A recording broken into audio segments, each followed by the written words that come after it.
Hi hello అందరికీ నమస్కారం. Welcome back to our channel. Telangana రాష్ట్రంలో కొత్త పెన్షన్లు ఏ నెల నుండి అందించబోతున్నారనే సమాచారం ఈ వీడియోలో మనం తెలుసుకుందాం. అలాగే ఈ నెలకి సంబంధించిన పెన్షన్లు కూడా ఎప్పుడు అందించబోతున్నారు. ఇక దీంతో పాటుగా కొత్తగా దరఖాస్తు చేసుకున్న వాళ్ళు కూడా కొత్త పెన్షన్ల కోసం ఎదురు చూస్తూ ఉంటారు. వీళ్ళ పెన్షన్లు కూడా ప్రభుత్వం ఎప్పుడు మంజూరు చేయబోతుంది అనే అప్డేట్ని కూడా మీకు తెలియజేసే ప్రయత్నం చేస్తాను. మొత్తానికి రాష్ట్ర ప్రభుత్వం నుండి కొన్ని అప్డేట్స్ వచ్చాయి.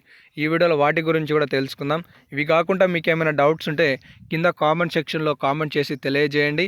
ఇలాంటి మరెన్నో లేటెస్ట్ అప్డేట్లు మిస్ కావద్దు అనుకుంటే మన వీడియోలని లైక్ చేసి సపోర్ట్ తెలియజేయండి, సబ్స్క్రైబ్ చేసుకోండి. ఇక అప్డేట్లోకి వస్తే మీ అందరికీ తెలిసిన విషయమే, కాంగ్రెస్ పార్టీ అధికారం చేపడితే ప్రస్తుతం పొందుతున్న 2,000 రూపాయల పెన్షన్కి అదనంగా మరొక 2,000 రూపాయలు జోడించి 4,000 రూపాయలు అనేవి అందించబోతున్నారనేది. ఎవరెవరికి ఈ పథకంలో ఎవరెవరు ఉన్నారు అంటే వృద్ధులు, వితంతువులు, ఒంటరి మహిళలు, బీడీ కార్మికులు, చేనేత, పలేరియా, డయాలసిస్, ఎయిడ్స్ బాధితులు, బోధకాలు, ఈ లబ్ధిదారులందరికీ కూడా ప్రభుత్వం 4,016 రూపాయల కొత్త పెన్షన్ అందిస్తామని చెప్పడం జరిగింది. ఇటు దివ్యాంగుల మిత్రులకి కూడా 6,000 రూపాయలుగా, అంటే 4,000 రూపాయలుగా ఉన్న చేయూత పథకం, అంటే దివ్యాంగుల పెన్షన్ని 6,000 రూపాయలుగా చేస్తామని కూడా ప్రకటించడం జరిగింది. సో వీళ్ళందరికీ సంబంధించిన పెన్షన్లు అనేవి ప్రభుత్వం ఏప్రిల్ నెలలో పెంపు చేయబోతుందనే అప్డేట్ తెలుస్తుంది. ఏప్రిల్ నెల నుండి కొత్త పెన్షన్లు 4,016 రూపాయలు, 6,000 రూపాయల పెన్షన్లను ప్రభుత్వం అందించడానికి ఏర్పాటు చేస్తుందనే గుడ్ న్యూస్ అప్డేట్ అయితే ఈ సందర్భంగా తెలుస్తుంది. మార్చిలో రాబోయే కొత్త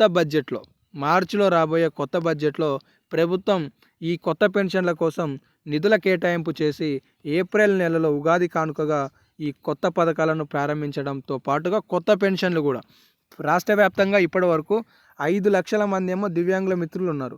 38 లక్షల మంది ఏమో సుమారుగా ఇతర వాళ్ళు ఉన్నారు. అంటే ఒంటరి మహిళలు, వృద్ధులు, వితంతువులు వీళ్ళందరూ ఉన్నారనమాట. వీళ్ళందరి సంఖ్య 43 లక్షలు ఉంది తెలంగాణ రాష్ట్రంలో.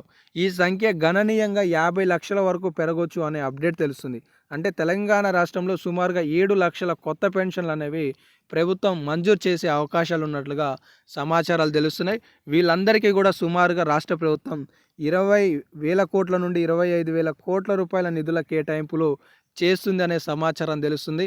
కాబట్టి ఈ కొత్త బడ్జెట్ అనంతరమే తెలంగాణ రాష్ట్రంలో కొత్త పెన్షన్ల పెంపు, కొత్త పెన్షన్ల మంజూరుకి ప్రభుత్వం కసరత్తు చేస్తుందనే సమాచారం అయితే ఈ సందర్భంగా మీకు తెలియజేయదలుచుకున్నాను.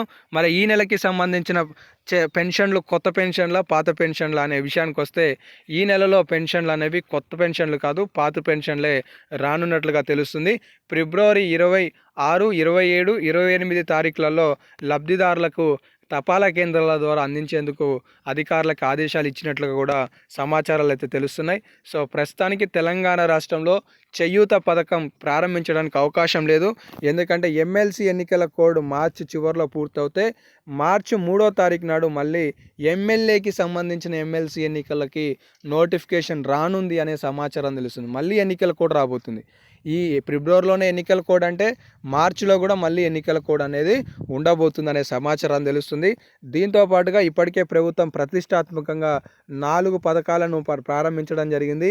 ఇందులో రైతు భరోసా కావచ్చు, ఇందిరమ్మ ఆత్మీయ భరోసా కావచ్చు, కొత్త రేషన్ కార్డులు కావచ్చు, ఇందిరమ్మ ఇండ్లు కావచ్చు, ఈ పథకాలన్నీ కూడా మార్చి 31కి కూడా పూర్తి కానొస్తున్నాయి. కాబట్టి ఏప్రిల్ నెలలో మహాలక్ష్మి 2,500 రూపాయల పథకం, దీంతో పాటుగా ఆసరా చేయూత పథకం, ఈ 2 పథకాలు ప్రారంభించడానికి అవకాశాలు అయితే ఒప్పిస్తున్నాయి. ప్రస్తుతానికి అప్డేట్స్ ఉన్నాయి కాబట్టి ఇంకేమైనా అప్డేట్స్ ఉంటే తదుపరి వీడియోలలో మీకు సమాచారం తెలియజేస్తాను.